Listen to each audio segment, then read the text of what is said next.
Welcome back to the WSAB Thursday Night Blitz Game of the Week. Now your Savannah Power Sports Center post-game show. Our post-game show, we're in the press box here at Olvie Field, on top of Olvie Field. John Wood, Donnie Revel, yours truly, Ken Slatz. Coach, first of all, you came in, you made a very quick statement, and you took control of a football game that, some outside may say you can't look over this because of the schedule up, but you guys did what you had to do. Yes, sir. Well, obviously all week we told our players that they had to come in and prepare, be ready to go, because if they're not ready, they're going to have a chance to lose one that we don't want to get away from us. And that's been our philosophy all year, is take one game at a time, because they're all big for us each week. And our players did that, and then, of course, Coach Farley and the offensive kids did a great job of taking what Bradwell's defense was giving us. They were bent on stopping Patrick on the run, and, of course, Tyler and the receivers made some really nice plays in the passing game. So Tyler Pullum hit Luke McCann early for a 2-yard touchdown after a big play, but here's Tyler Pullum with a big pass to Patrick Brown. Normally you'd see running the football with 5 touchdowns last week.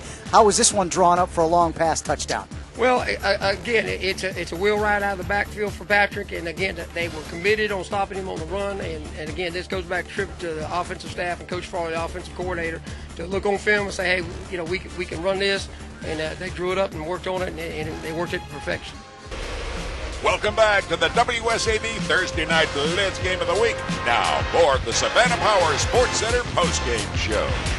Coach John Wood, Ken Slatz with our postgame show, Tyler Pullum, our performance of the game. And Tyler, talk about your performance right off the bat in the first half. I know a lot of people are thinking, all right, Patrick Brown run, but you kind of took control of that game yourself. Well, P. Brown had a big week last week, so they loaded the box on us trying to stop the run. So if we can't throw the ball with 8 people in the box, then we're not doing our job. But what else I saw is, number one, your mechanics are really good, and you can tell how much you work on that. But you got in a situation where you looked downfield, you didn't see anything, but you didn't take a chance on running the ball. You came out and you picked up a nice yard, you picked up a nice gain, you got out of bounds.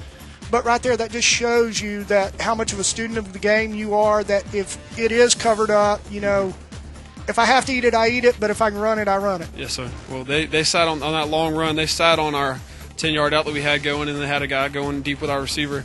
And I had a lane open up, and then they were only playing with one linebacker in the box. So I took off, and our receivers did a nice job coming back and picking up some good blocks. And finally, Tyler, as we check this out, our Subway performance of the game, Ware County, Glenn Academy, yes, two sir. of the toughest ones in the region. You have them left.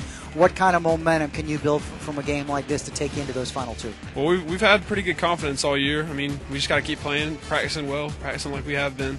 We're for sure not taking them lightly, but you never know. We're predicted to go 1-9, so we can win these games just like we have been all season. Not 1-9, but 7-1 for the yes, South Effingham Mustangs. Tyler Pullum, congratulations. Yes, we'll sir, let you go. I know Coach is waiting, and you guys need to sneak out of here. Yes, Coming sir. up in 2 weeks now on the WSAB Thursday Night Blitz Game of the Week. We'll be off next week, but in 2 weeks, we're going to head to Ware County, the Gators, to take on the Brunswick High Pirates. Of course, Ware will be coming off the game against the South Effingham Mustangs. So this, again, could be a very key game, especially for Ware County, having slipped up twice already in the region. So that's coming up 2 weeks. Our finale for the 2015 season. We've seen a lot of good performances, a lot of great games, and the coach here, John Wood, joining me in the broadcast booth tonight. So happy to have you. Great job. I really appreciate it. Oh, it was a lot of fun. I mean, it's a little bit different to see it from this vantage, but, I really enjoy it, and I thank you for the opportunity. You're quite welcome. We'll have you back, of course, next year. Hopefully we'll be coming down here again in a beautiful stadium in a beautiful place. So that will wrap things up here from Hinesville, Georgia. The Bradwell Institute Tigers, unfortunately, falling, though, 35-0. Your final score, South Effingham getting the big win. So for my producer, director, Dan Flaxer, the rest of the crew, and John Wood, I'm Ken Slatz. Good night from Hinesville, 35-0, South Effingham.